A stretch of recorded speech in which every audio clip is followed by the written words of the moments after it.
Okay, here we go. Today's basic exercises here are about working with a brush and ink, or in this case, we're substituting watercolor, uh, but they're basically the same process. And we're going to look at the kind of marks we can make.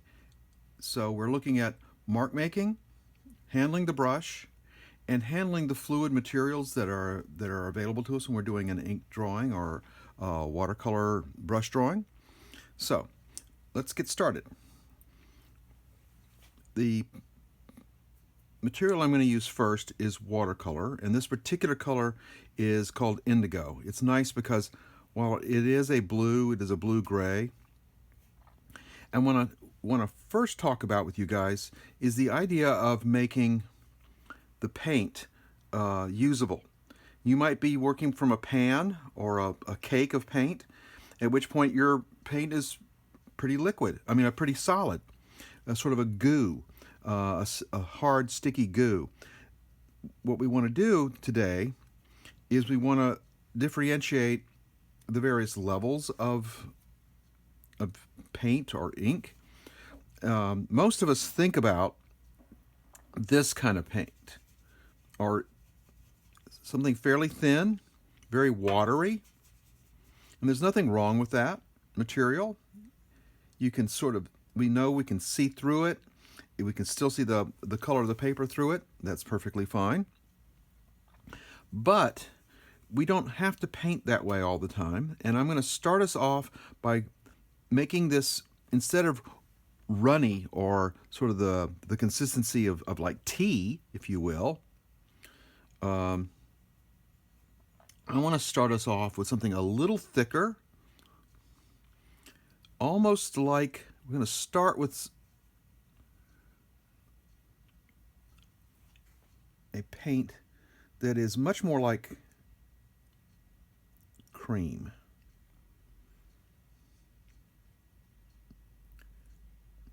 And it sort of will sit where you want it to be. And it'll show every little mark that you're making. And I want you to get used to using the brush. This is a round brush. This is an old round brush of mine. It no longer has the sharpest of points. But we want to play with it, get a sense of what it will do if we're going slowly, making marks. Now I'm pressing downward on the tip. So I'm holding it up at the top and pressing or not pressing, letting just the tip run across the page. I'm not trying to be too heavy with it. Now I'm going to press the fat belly of the brush out. So now it makes a wider mark.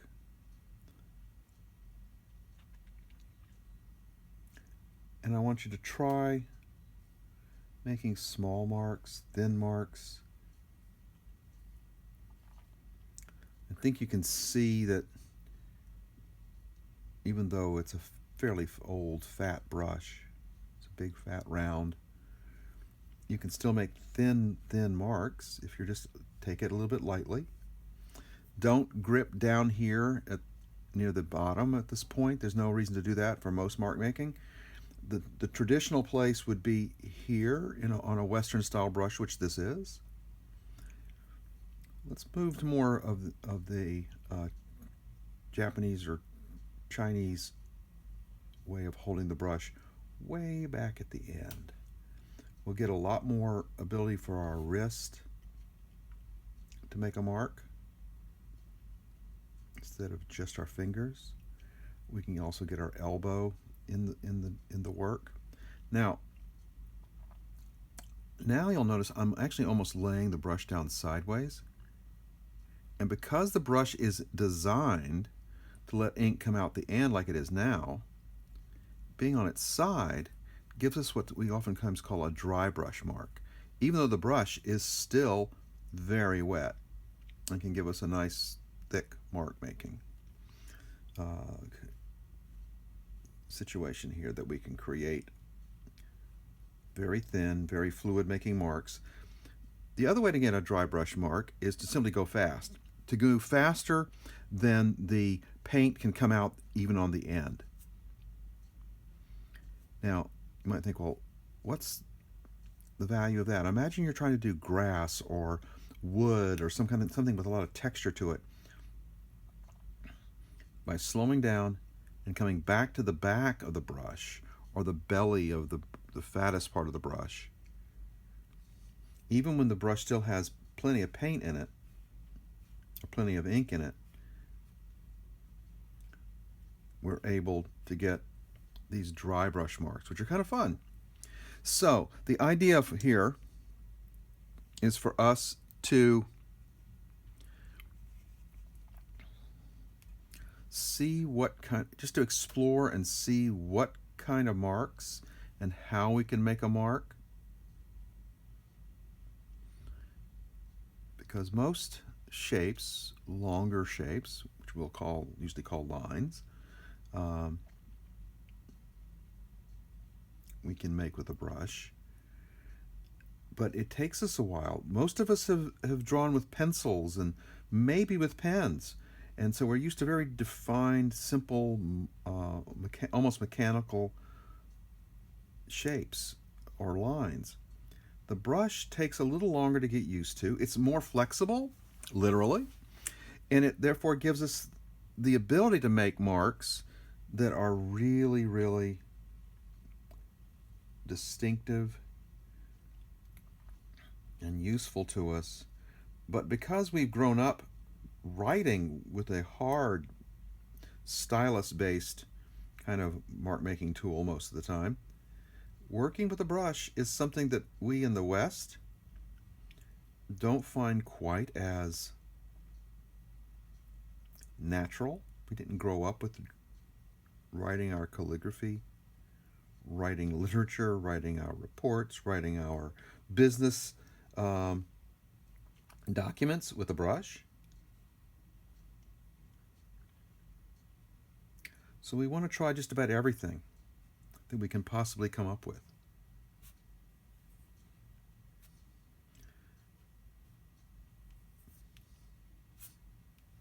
To see what might be possible. Okay? Now, when we're cleaning out a brush, a quick clean might be just through water one time, but generally what I'll suggest that you do is you wash it once that way, and then you rinse it out afterwards, and then maybe take it to a piece of paper towel and make sure that it's really clean at the back end. It tends to hold a lot of ink or watercolor back up in the back, sort of behind the belly, up near the ferrule. This is the plastic or metal part that holds the brush together. So you might want to mess around with that a little bit. Now I have one more thing I'd like us to do here. Is I'm bringing some water over. It's got just a little bit of color in it so you can see what's going on here. Now this is very wet right here. Just putting some water down. And then what I'm going to do is I'm going to do the same thing over here. Very wet. See, there's still paint in the back of the brush. But what I'm doing here is I want to now just pull away all the surface water there so that the paint, the surface here is damp. It's not wet anymore, it's damp. This is pretty much soaking wet. So I'm going to come back in, get my brush dried out a little bit, rinsed but dry. And I'm going to come back through this paint here. It's nice and thick. One of my colleagues from Montreal uses the terminology similar to what I used to use a lot when I was teaching all kinds of painting. I would always talk about paint being somewhere between skim milk and cottage cheese. But with watercolor, it might be more along the lines of the idea of from skim milk to something much thinner, maybe more like yogurt. He always used the idea of tea, cream, and then sugar, or honey rather. which is not bad. It's more poetic than I intended to use. So I'm going to come back and do what I was doing before, little thin lines, playing with that. And now let's see what happens when we take a thin line of a fully loaded brush across the damp paper.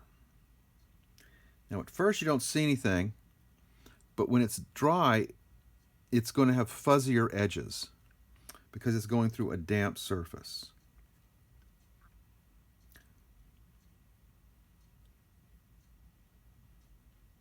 But I'm going to now go through a very wet surface, and you're going to see those fuzzinesses, those soft, bleeding kind of color situations. Now I'm trying not to touch the paper, I'm trying to touch the water. It's on the surface.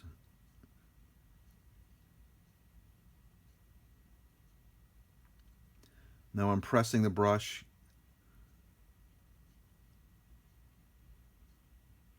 Now back up on the tip.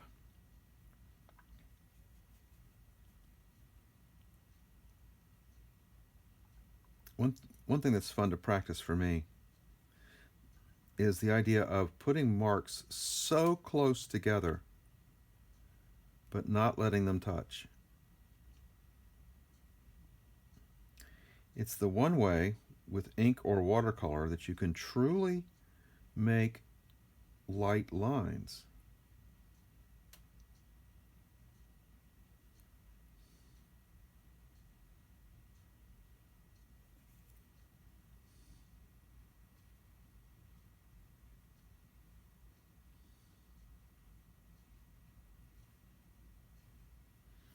It's really making the same kind of marks that we were making up above. The one kind of mark you're not going to be able to make down in here is a dry brush mark. You can make something of a dry brush mark across the damp paper, but in each of these cases, the edges of these lines are going to be not as strong as the edges of these marks that you're able to make, because the paper is wet enough that it's going to slightly soften the edges. Here, obviously, you're not going to get dry brush marks at all because the paper is so wet that everything's bleeding away.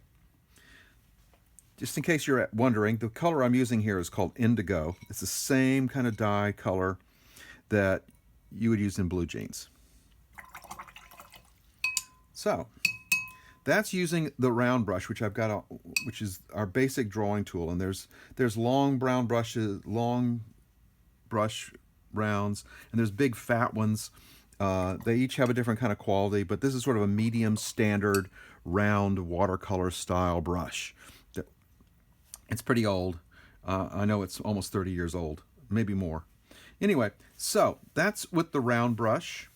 The one thing I do want to point out to you guys is this this color, many colors, you might think, well, oh no, I've made a mark. I can't get rid of it. Actually, you can. Let's do this. I'm going to slightly wet this area, and you can see immediately that this indigo color, I'm moving it with my brush, and you can see some of the color is coming off. I can dab it right away, and you can see I've pulled over half the pigment away, almost half the paint away. I'll wet it a little bit more. You can get really precise with this if you've got a smaller tipped brush.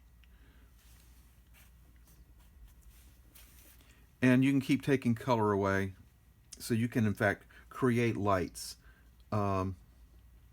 See here, I'm extending with the tip of the brush, extending that light just a little bit more. You keep washing the brush off or drying the brush off, you can get a lot more dark out. Now, this indigo is not on your list of things to have for this class, but it's a good demo color because it's a dyeing color, meaning it dyes things. It will stain the paper a little bit, but at the same time you can re-wet it and it pulls off nicely. Some dyes will stain the paper so much that you can't get rid of it. Okay, so that's working with the round brush, which is what I've got you guys for this class. If you happen to be somebody who's already got some other brushes. One of the most typical other brushes that you guys might have is a flat brush. And that is a brush that is not as thick. It might be thicker than this. This is a fairly modestly priced brush from a large art supply chain store, whose name will go unmentioned. But it's flatter, thinner, but it's also got a nice sharper edge. It's not been wet in a bit, so it's kind of coming apart. But I'm going to do exactly the same thing I did with the round brush.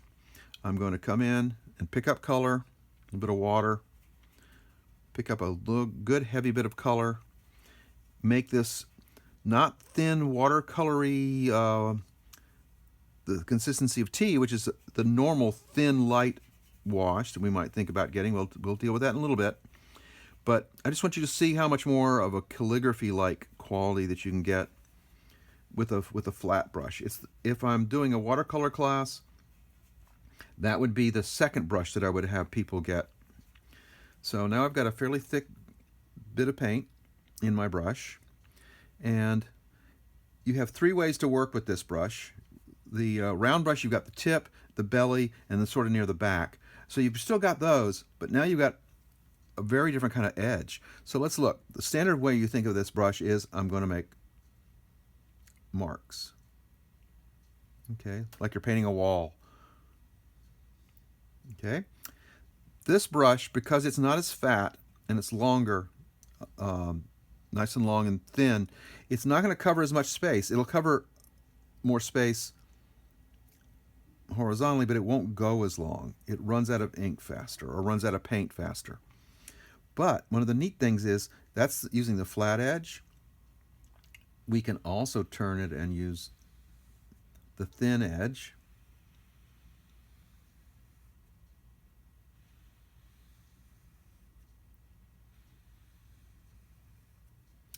And something that most people don't think about is sometimes we can actually do something else, which is to use the corner, which will not give us as clean a line, but can give us a much tinier line if we're very careful. If we're very careful,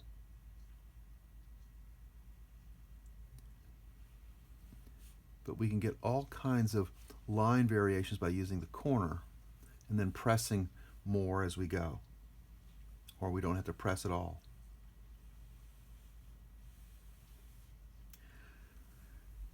This brush, because it has these distinct different parts to the front end of the brush, allows us to go between those. So I'm going to start with the flat and then slowly go sideways, and then then quickly change direction and the way I'm holding the brush. So I can go from thick to very thin. And if you think about pens, there are lots of calligraphy pens that allow you to do some of the same thing. It has to do with being able to move back and forth between thick and thin and back to thick again.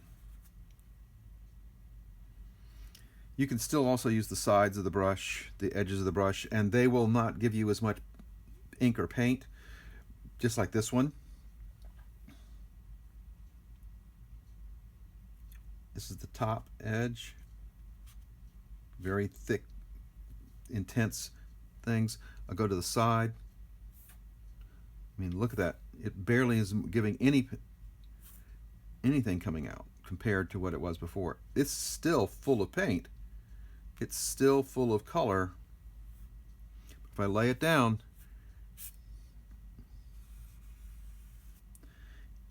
it gives me a much drier brush mark. Again, imagine you were trying to paint some kind of textural situation where maybe you've got wood or some rough surface that you want to create. This gives you a real chance to, by using the dry brush techniques of not just the brush being dry, but also just simply not allowing the paint in it to come out. One thing that a lot of artists will do, and you'll hear me say this more and more often, is think of the paper as a kind of sponge. It's going to take what you give it. Think of the brush as a sponge. It's going to soak up material and it's going to be able to push it back out. And your third sponge that you need to probably have available at all times is a piece of paper towel or a towel. And the rationale for that is it allows you to have a very wet brush, but to then be able to come back in and without destroying the amount of paint that's in the front end, to pull water and maybe some of the color out of the back end of the brush to allow you to have a much drier mark, a much less intense mark. See, the brush is drying out, so the ends are splitting a little bit. See, I started off with a really intense, lots of paint. Now I pulled out water and paint, so it's coming out in a much less strong manner that allows me to adjust the mark I'm making in another way.